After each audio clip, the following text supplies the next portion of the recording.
Salut à tous, j'espère que vous allez bien. La Mini est en panne. Quand c'est pas l'une, c'est l'autre. Et là, c'est la Mini. Je te montre ça tout de suite.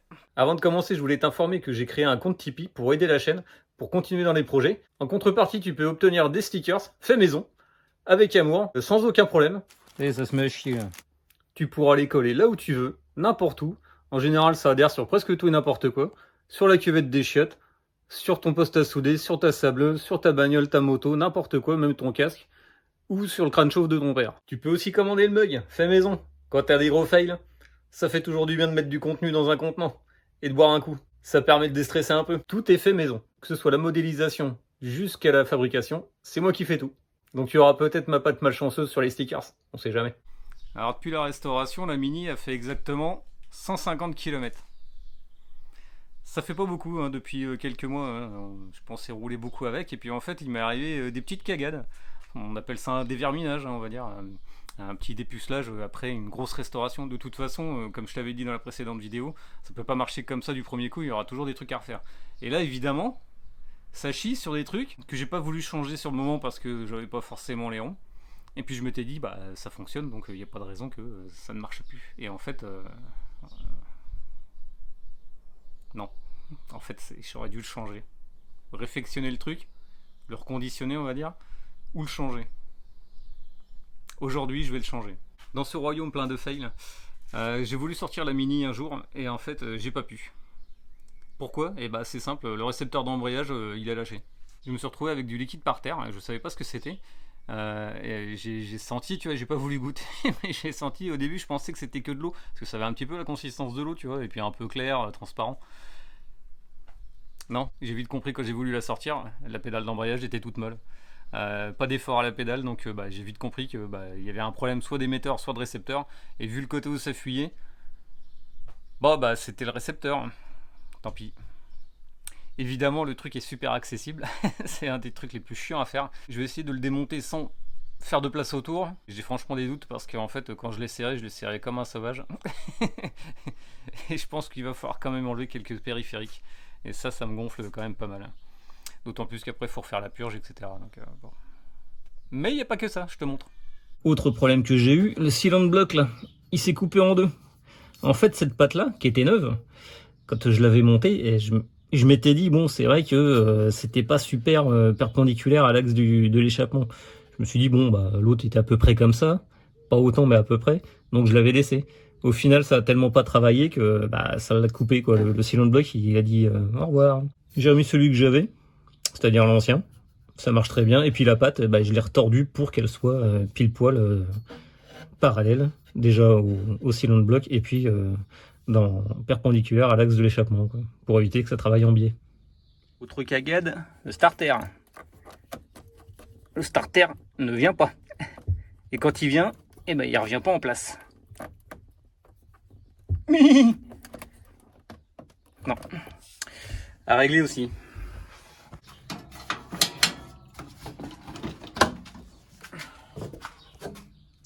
Alors oui.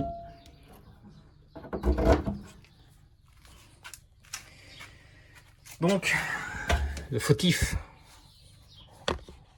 Le fautif, c'est lui. Le récepteur d'embrayage. Il va falloir se le taper.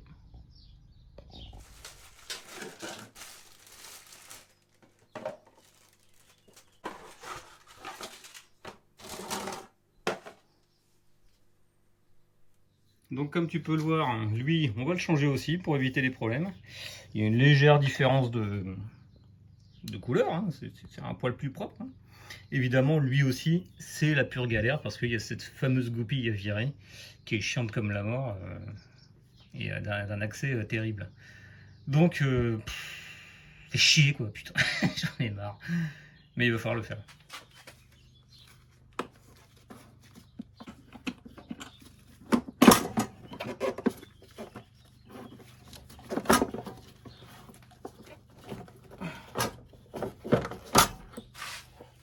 En même temps, je changerai la durite là. Parce que figure-toi qu'en rangeant le garage l'autre jour, j'ai retrouvé celle d'origine. Celle d'origine que voilà. Je m'étais fait chier en fait à refaire une durite qui était en fait pas la bonne parce que c'était celle qui passait à l'avant. Et donc j'avais racheté un morceau de durite neuve, et puis finalement j'ai retrouvé l'ancienne qui est déjà formée. Donc, il n'y aura plus qu'à la remettre. Et comme ça on sera stock. Bon, je vais virer la durite qui est là, qui est bien niquée de toute façon. Et puis ensuite axer derrière. Donc je pense que je vais enlever le servo-frein. Et puis 2-3 conneries pour avoir plus de place. Ouais, comme tu peux l'observer, il y a un peu de poussière. Hein. Parce que bah, comme je te dis, hein, la Mini au final, depuis le mois de février, je crois que je l'avais fini. On a presque pas roulé avec. Hein. Et le jour où je devais l'emmener chez le carrossier justement pour refaire, comme je t'avais dit, tu sais, les ouvrants, des peintures à droite à gauche, etc. Des petites retouches. Et ben c'est là où ça s'est mis à fuir. Donc comme j'ai pas retrouvé encore de taf, et ben, il a fallu attendre d'avoir un petit peu de finance pour refaire ça. Voilà, c'est d'un accès terrible.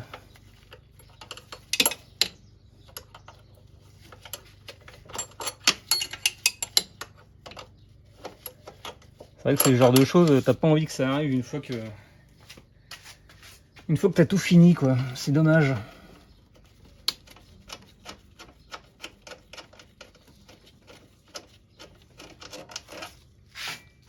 Bon, je vais enlever le durite et au final je vais la foutre en l'air.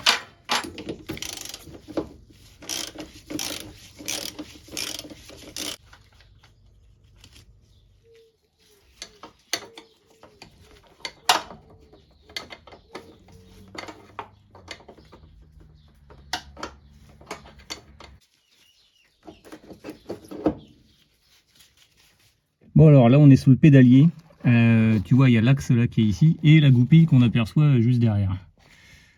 C'est elle qu'il va falloir enlever. Évidemment j'avais bien fait ça comme un gros bourrin pour pas pouvoir pour pas qu'elle s'enlève en fait, hein, tout simplement. Et bah là je vais galérer à la virer. Alors je te fais ça en off, on se reprend juste après parce que je pense qu'il va y avoir beaucoup de noms d'oiseaux et beaucoup de peaux râpées. Allez, à tout de suite. Bon, comme prévu, c'était long et douloureux. J'ai mis 20-25 minutes à peu près, et j'ai mal partout. Bon, je vais virer l'axe. Si j'y arrive. Ah, on voit rien, c'est génial.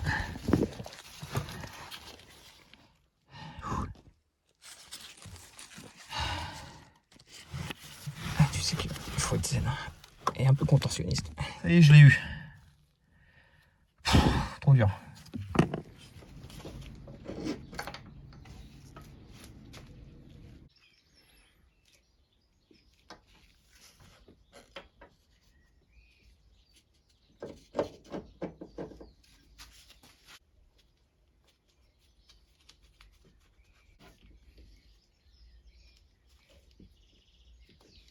Bien entendu, maintenant, il faut la remettre. Un peu de gras, tiens. Je sais pas si tu vas voir grand chose dans le doute. Je le mets quand même. Vache.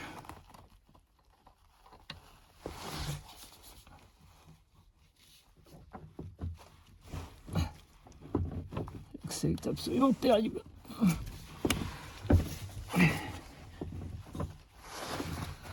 Et puis avec ma main gauche qui est en carton là.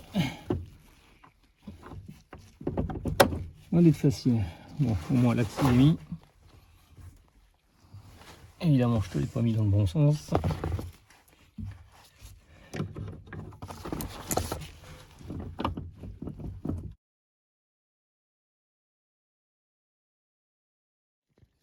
Bon, je sais pas si tu arrives à voir, mais j'ai remis la goupille. Bon, j'ai pas réussi à remettre mieux. Elle va pas se barrer. Elle gêne rien. Je laisse comme ça pour l'instant. Bon.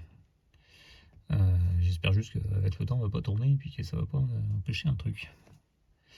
Si c'est le cas, de toute façon, je la remettrai, mais là franchement, j'ai plus la patience.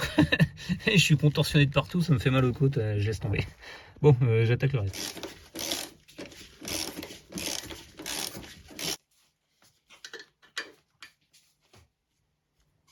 Bon, maintenant, je m'attaque au récepteur.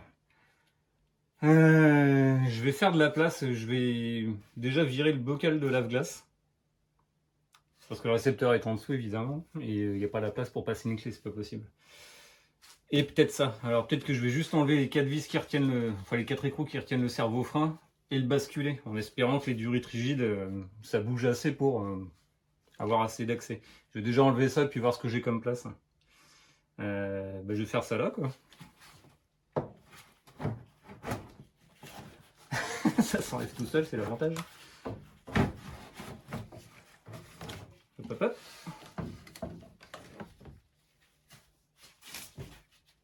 Ouais, bah, tu sais quoi, je pense que je vais laisser juste le bocal de lave-glace. J'aurais pas besoin d'enlever ça, parce que je vois que j'ai quand même bien accès à la petite vis qui va bien, quoi. Donc ça tient sur 2 vis. Et puis, bah, ce qui me fait ce qui m'ennuie le plus, c'est la grosse durite. La durite flexible, là. Je vais te montrer ça. Ouais, la durite, là, le flexible qui est ici, là. Le flexible qui est là. C'est un contre-écrou qui est dessus, là. Bon, il va falloir que je l'enlève aussi. Bon, dans tous les cas, il faut que je l'enlève, donc voilà. Mais bon, c'était un petit peu galère déjà à le mettre. Bon, je devrais avoir assez d'espace, à mon avis, pour y arriver.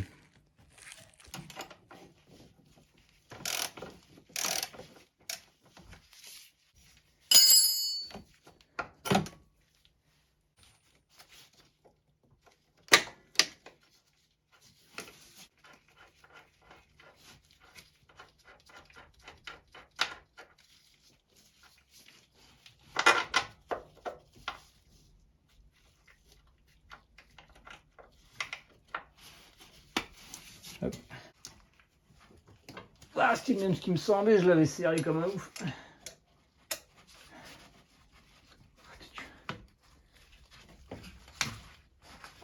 Ouah. Ouah.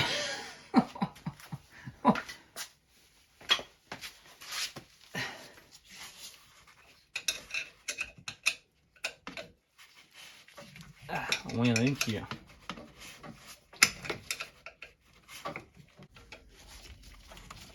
Bon, je vais aller chercher mon petit cliquet, je pense que c'est le 7/16e, ça doit être un équivalent du 13. On va regarder ça. Ouais, je dis n'importe quoi, c'est plus du 11.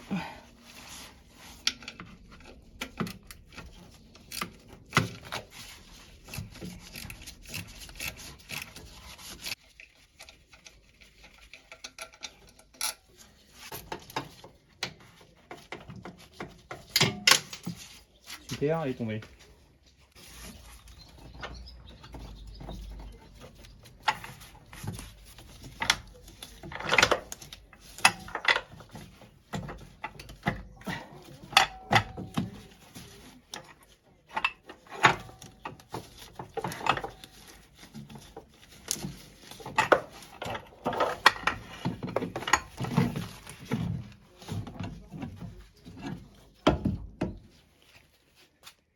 Bon, je pense que j'ai pas besoin d'ouvrir pour voir que ça fuit. Hein, c'est blindé. On investiguera plus tard. Hein.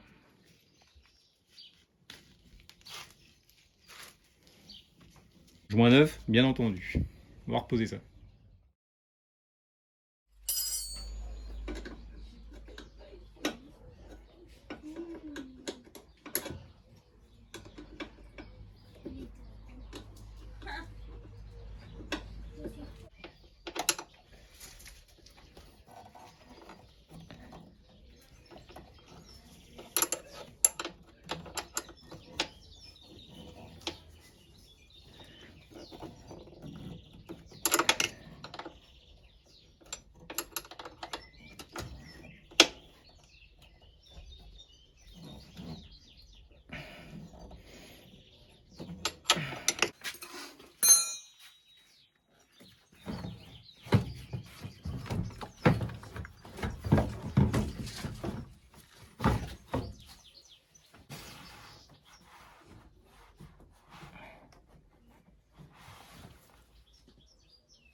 Bon, je vais prendre l'Easy Bleed.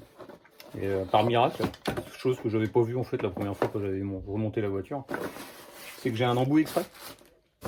Un tout petit embout qui va bien. Faut juste réadapter, puis ça va faire le job. Impeccable. Zizi Bleed. Pour te purger de tout seul. Et pas faire chier le monde qui a pas envie de pomper.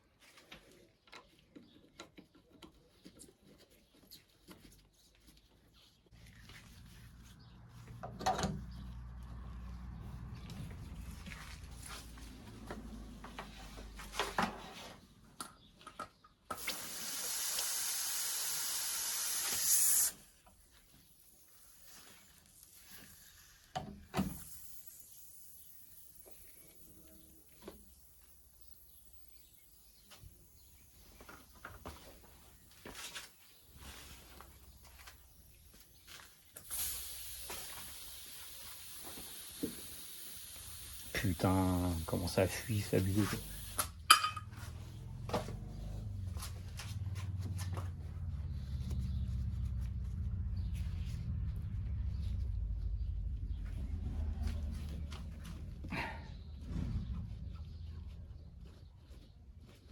Me dis pas que j'ai pas mis le joint.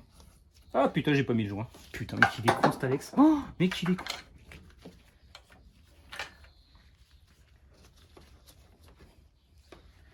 Il y en a de partout.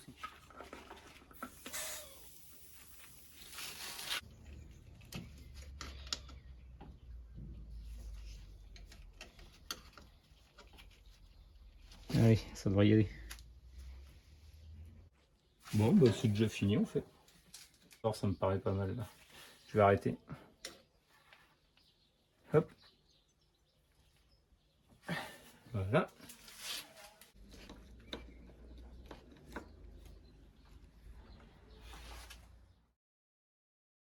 Je vais m'attaquer au câble de starter maintenant. Et de ce que je vois, c'est qu'il a l'air d'être desserré. Parce que là, tu vois, dans la position qu'il est, le câble, il est proche de son axe. Et en fait, si je tire, c'est super dur forcément, tu vois. Si je tire, c'est super dur forcément. Et là, je vois qu'il y a une partie molle. Et ensuite, ça force. Donc le volet, là, en fait, toute cette partie-là, il n'y a rien. Ça, c'est sûr. Et c'est après, le levier se met en route. Donc en fait, je pense que le câble, il s'est juste détendu, quoi. J'avais du mal de serrer. Et donc là, il faut que je le remette. Hein. Faire ça tout de suite. Ouais, c'est poussiéreux ici. Bon allez, j'ai remis le câble. Ah bah là, ça y va. Ça y va, mais il y a quand même un point dur. Hein.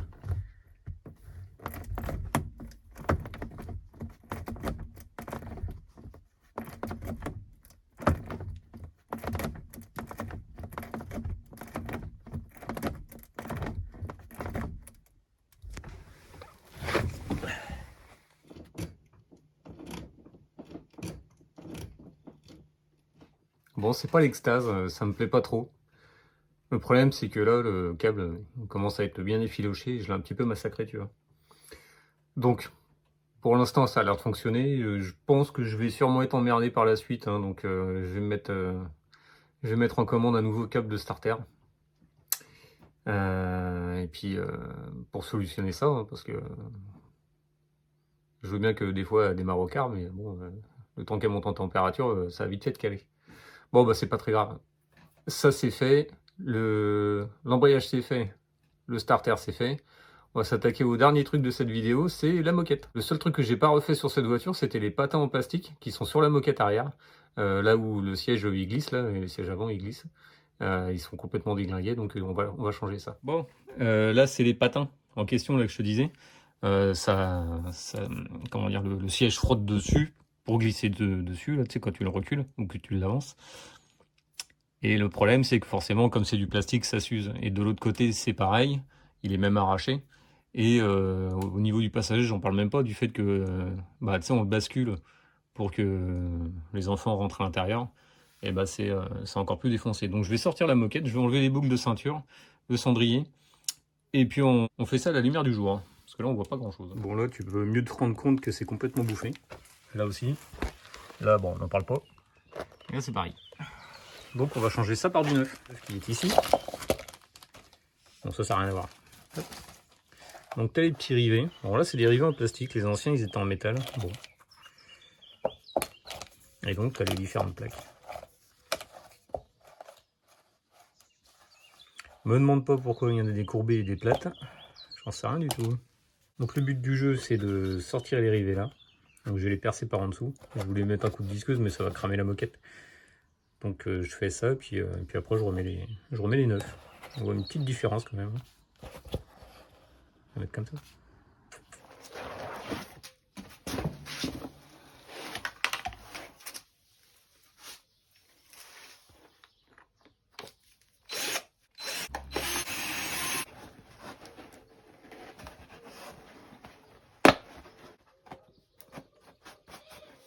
Bon, au final, j'ai dit n'importe quoi.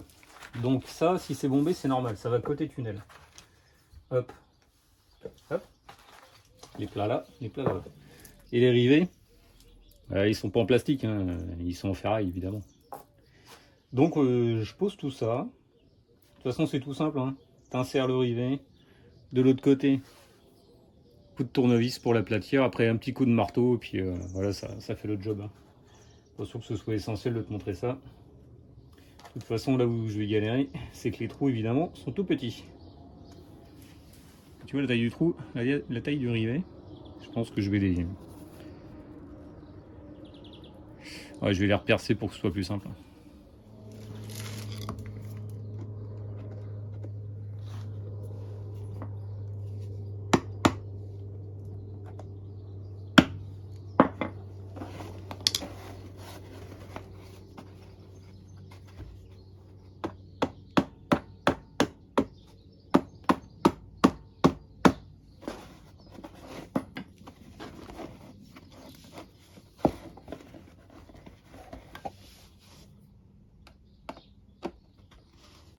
Bon voilà, c'est posé.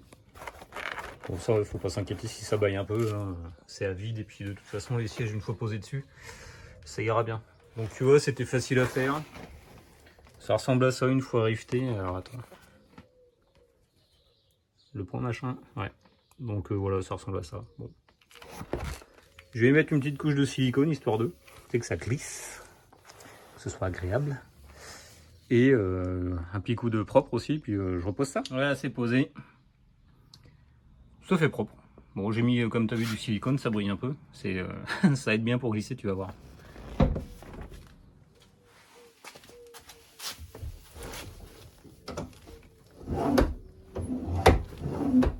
Bon, voilà, c'est fait. Pas de soucis, ça marche. Très content du résultat, on va dire. L'embrayage, au moins je suis sûr que j'aurai plus de problème avec, vu que tout est neuf. Et à moins que la refabrication soit à chier, normalement je devrais plus être embêté. Les anciens trucs, je vais quand même les reconditionner puis les mettre de côté au cas où si un jour il y a un truc qui foire, j'ai juste à interchanger puis changer les pistons et machin en off sur les nouveaux qui seraient vieux à ce moment-là. Par contre, je voulais te montrer un truc où je suis pas super content sur les refabrications justement. Là, je sais pas si tu arrives à voir, mais en fait c'est piqué de rouille. Alors qu'il est censé être en inox le machin. Donc pas super content Alex. Lui c'est pareil. Bon là on voit pas super bien non plus, mais en fait sous le cerclage là, c'est pareil, c'est rouillé. Donc super pas content Alex. Pareil pour les liserés. Regarde là. C'est en train de se barrer. Le doré là, bah bientôt il va être blanc. Donc vraiment super déçu quoi. Regarde ici. Tu vois un peu la démarcation? Putain, c'est abusé quoi. Alors de loin ça se voit pas. Mais alors de près, c'est moche quoi. Bon, sur cette note, je vais te laisser tranquille. Je vais juste te demander avant de partir de t'abonner, de liker, de partager. Histoire de faire grimper la chaîne, le référencement, etc. Tu vois, je me la joue à la Villebrequin, là, il me faut des sous, tu vois. Je fais comme eux. Donc, je te dis porte-toi bien. Allez, ciao!